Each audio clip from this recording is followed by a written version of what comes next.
Vamos a entonces a referirnos a este bloque número 2, que le hemos titulado Elaboramos un proyecto de aprendizaje con énfasis en experiencias de aprendizaje que promuevan actividades auténticas y significativas para los estudiantes en el marco de la estrategia Aprendo en Casa. Como yo les he dicho ya en la primera parte, habíamos recordado un poco los tipos de proyecto, habíamos recordado los criterios para hacer buenas experiencias, habíamos recordado un poquito las tareas auténticas o las actividades auténticas. Ahora ya nos toca lo siguiente. Nos toca lo siguiente. A ver.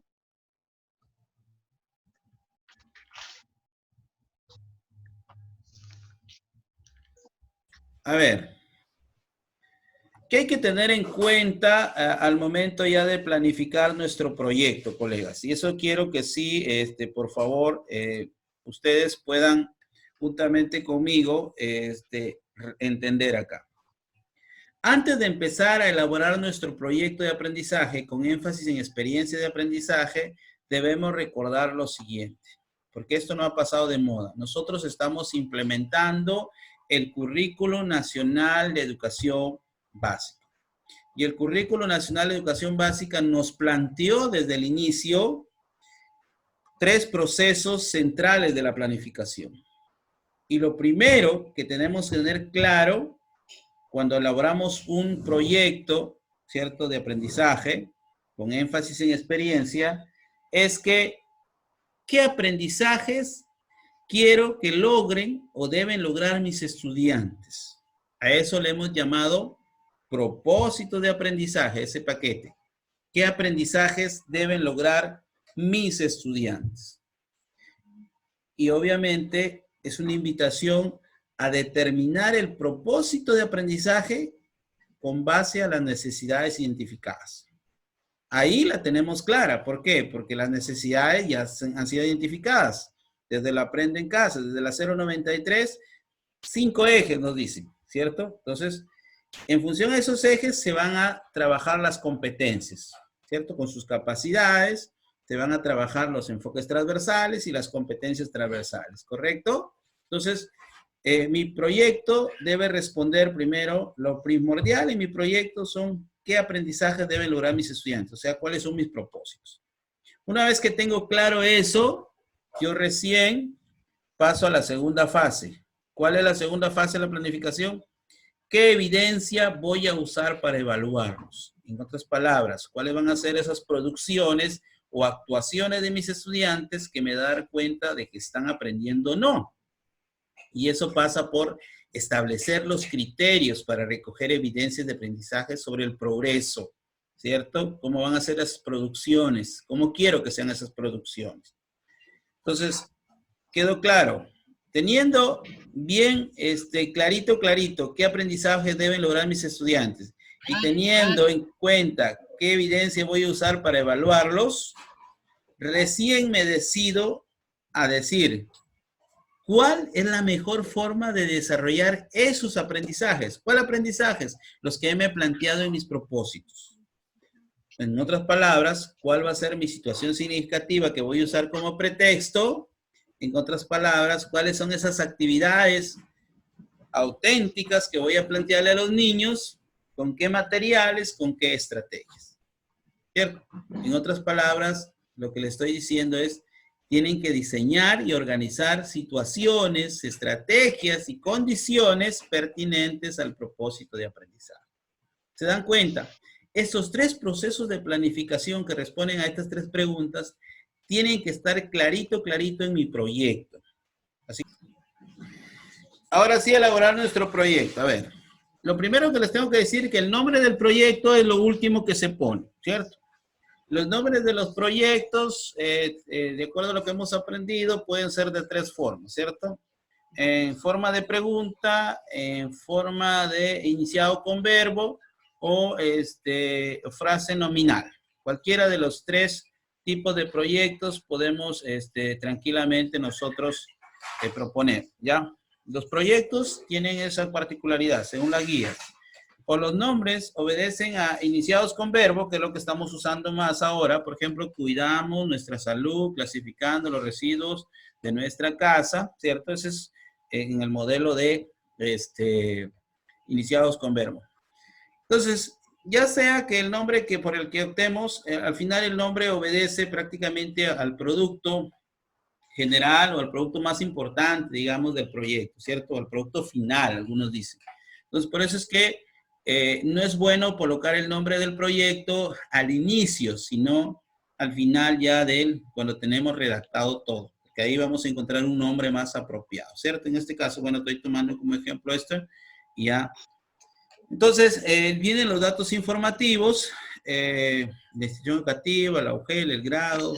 Este es un trabajo para primer y segundo y tercer grado. Es para multigrado, lo he tomado por multigrado porque es más fácil luego determinar lo que sería para un polidocente y también para secundaria y también para inicial, ¿cierto? Entonces, a partir de, porque es la misma estructura, digamos, de los proyectos. Entonces, esta ha sido de la semana 5, del 4 al 8 de mayo. El eje al que estuvo orientado fue cuidado de la salud. ¿Por qué cuidado de la salud? Porque ya se van a dar cuenta de aquí ustedes de las sesiones que están planteadas. Las sesiones que manda el Aprendo en Casa son las que te van prácticamente orientando para cuál de los ejes vas a enfatizar. Pero también tú podrías, obviamente, de acuerdo a la necesidad, si lo que los niños necesitan más, aprender a convivir mejor, tú lo orientas para lo de la convivencia, ¿cierto? Siempre y cuando las competencias, haces el análisis de las competencias y las competencias se presten, pues te ayuden. Por eso es que ayer vimos que cada competencia a qué eje está asignada. Entonces, la idea es esa, porque el eje no te lo dan, ya defines, este eje tienes que trabajar. El eje, tú eres el que lo vas definiendo de alguna manera, ¿no? Entonces, tienes el eje. Mandarla a ver a tu papi, tienes, dile a la Vale si quiere ir a comprar. A ver, silenciamos a todos. No me desconcentren. Ya. Entonces le decía, una vez que tenemos ya definido el eje, porque el eje, ¿cómo vamos a definir el eje? Mirando las sesiones que nos plantea el Aprendo en Casa en la semana, ¿cierto? De acuerdo a eso vemos, eso es una posibilidad. Otra es que mirando eso también y mirando las necesidades que tienen los estudiantes, yo podría tranquilamente también definir a qué eje inclino. Okay. Yo les he dicho que en este trabajo hay que contextualizar, ¿sí? Socorro, More, ¿algo querías decir? ¿Socorro? Bueno. Entonces, les decía, la primera idea que les quiero dar en esta elaboración del proyecto es que el título se coloca al final, obviamente, y que hay que definir el eje. ¿Y cómo definimos el eje? De alguna manera, relacionando las situaciones a las que necesita más enfrentarse mi estudiante, ¿cierto? Si nos damos cuenta, esta fue la programación de la semana 5, miren. Para primaria, tomado de acá. Primero y segundo, personal social. Tercero y cuarto, ciencia y tecnología. Primero y segundo, comunicación. Tercero y cuarto, arte. Primero y segundo, matemáticas, ¿no? Entonces yo puedo de alguna manera complementar, digamos así, ¿cierto? Pero en este caso es para primero, segundo y tercero lo que vamos a hacer, ¿cierto? Porque hay unas aulas que son en el caso de multigrado, obviamente tienen primero, segundo y tercero, y tercero, cuarto y quinto tienen otros profesores. Por eso me he tomado el caso, digamos, más difícil, porque lo otro es ya más fácil. Entonces, lo tomo de acá. Acá están las competencias, ¿cierto? La primera sesión, ¿por qué debemos clasificar la basura? ¿Por qué debemos reusar el plástico? Hagamos una entrevista, creamos con el plástico y clasificamos los residuos sólidos, ¿no? Por lo tanto, teníamos que programar nuestras actividades en función a este planificador semanal. Por eso le decía, los insumos me lo va a dar el Aprendo en Casa, ¿cierto? Los de inicial, pues mirarán su programación de inicial, la secundaria. Entonces, ya tengo prácticamente definido acá. ¿Qué tengo acá? Definido. Tengo un posible nombre de la sesión, puedo usar el mismo, ¿cierto? Tengo la competencia aquí ya. Tengo la competencia, ¿cierto? Tengo la competencia ya definida, ¿cierto? O sea, tengo los propósitos de aprendizaje. ¿Qué me faltaría complementar acá? Me faltaría complementar los enfoques transversales con los que va a trabajar cada sesión y las competencias transversales también. Pero ya tengo acá la competencia y tengo el nombre de la sesión y tengo el área, ¿correcto? ¿De dónde lo saco? De ahí. Entonces, si ya tengo los propósitos, digamos, más o menos definidos, ahora tenemos que redactar la situación significativa que responde a la pregunta, como les dije, ¿cuál es la mejor forma de desarrollar este aprendizaje?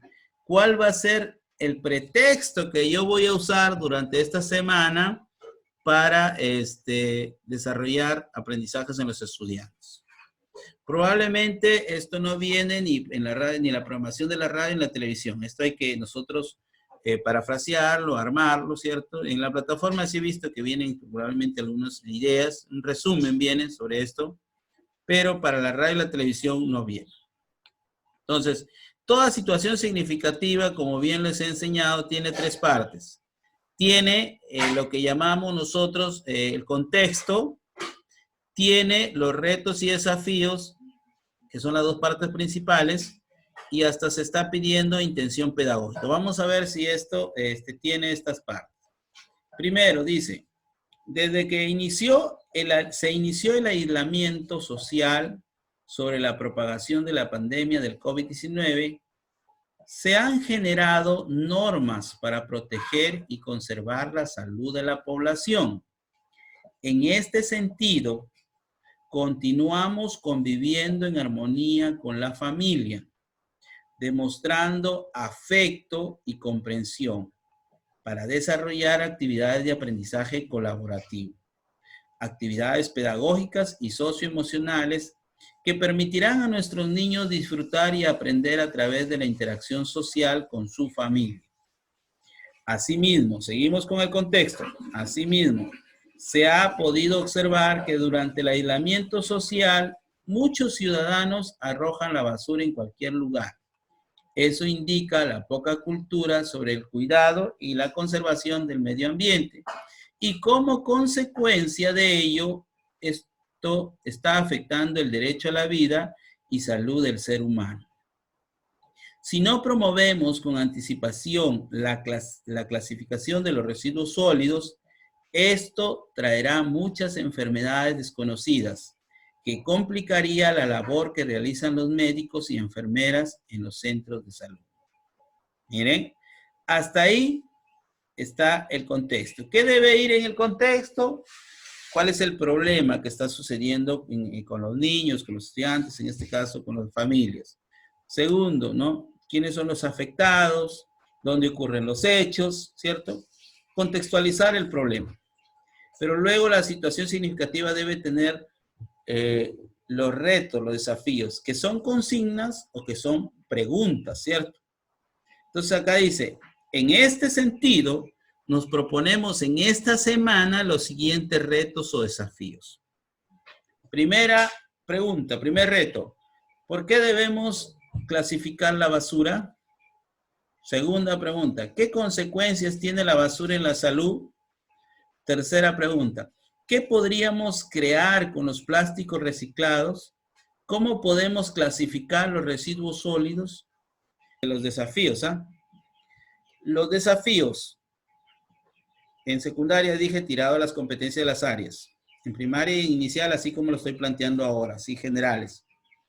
Pero ya sea que sean generales o específicas en secundaria, sí o sí, en estos desafíos o retos, tienen que haber tres tipos de consignas o preguntas. ¿A qué me refiero? Tienen que haber unas preguntas que inviten a la reflexión, sensibilización. Tienen que haber preguntas o retos y desafíos que inviten a la búsqueda de información y tienen que haber preguntas que inviten a la transformación de la realidad, del problema.